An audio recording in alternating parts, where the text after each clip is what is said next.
Hi everyone, Anthony Morgan's Training Academy. Fighting, street fighting, sparring, there's a big difference. And I say big difference. Anytime we enter in a situation, no matter what it is, if I'm going out to get in my car, if I'm coming out of my house at night, if I'm leaving a restaurant, whatever it has to be, fighting has to have commitment, okay? And I say commitment. If somebody approaches me, I have to have commitment to deal with that threat level, okay? And that threat level may be somebody trying to rob me, somebody maybe wanting to knife me, maybe there's 2 or 3 of them, but I have to have a commitment. And by commitment, sometimes it may just be a surprise attack, to where if I'm feeling uncomfortable,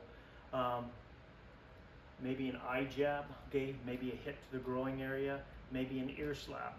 I would rather be judged by 12 than carried by 6. And so along with that line, you have to constantly evaluate situations. And by evaluating situations, it's like, can you get out of it?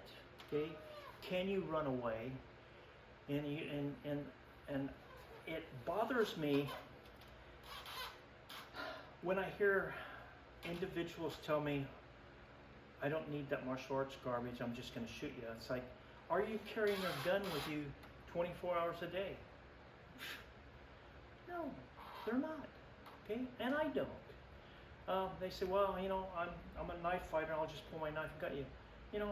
When you're in your jammies at night, are you carrying a Spyderco or a Benchmade in your jammies? No, you're not. Okay, and that's where the being unprepared falls into place. Now, making sure that everything you're carrying is always on you, which may be finger jab, maybe an elbow, maybe a headbutt. But don't get into the habit of thinking about false situations. If I get in a knife fight situation, I'm going to run.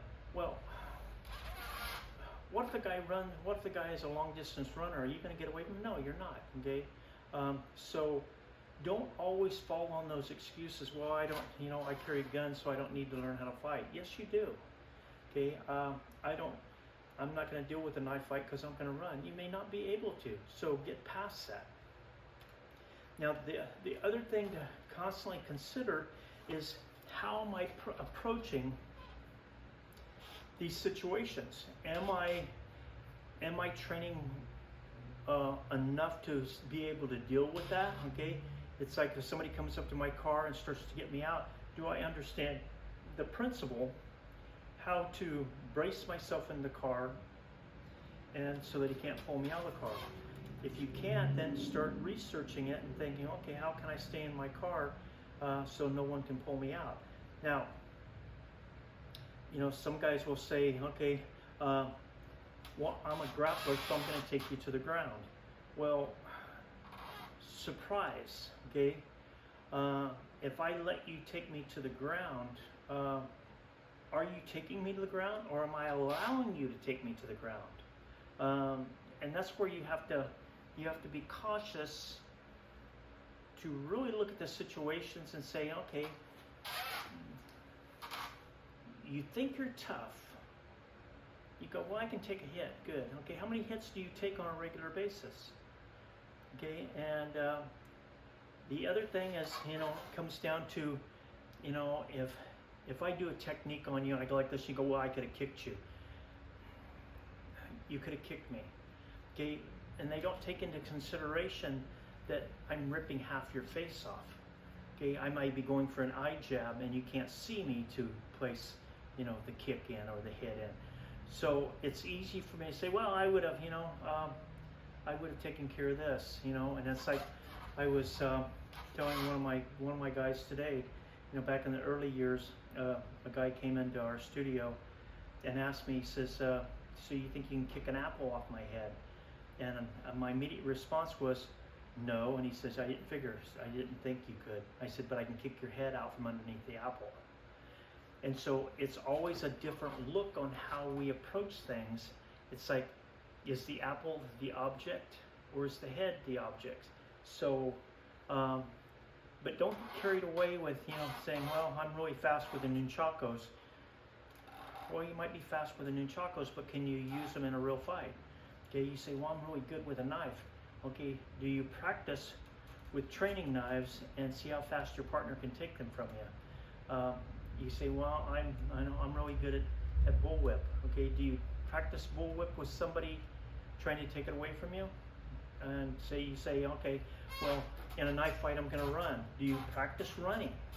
I mean, really running. Have you ever had anyone, if you really want to practice your running, go to the sheriff's office and ask them to turn one of their canines loose on you. They'll gear you up and say, can I try to outrun a canine? Well, sometimes that's going to teach you how well you can run or you can't run. Okay, and like I said, there, in the past, there's guys out there that run backwards faster than I can run forwards. Do I want to be, And the other thing is, if my wife is with me or my kids are with me, do I want to be running away from that situation? No, my main objective is to protect them. So I'm not going to be running. So, keep that in mind, guys and gals, when you're, don't get caught up in the system of saying, well, I'd just shoot them. Well, I would just, stick them with my knife. Well, I would hit them with a club.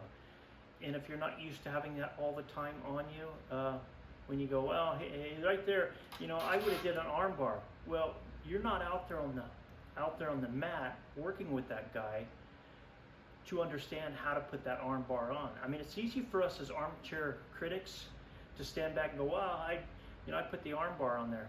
You don't know until you're in that spot. And so, just, keep an open mind, and make it as real as possible. And thank you for subscribing to my channel, and I will see you in the next video.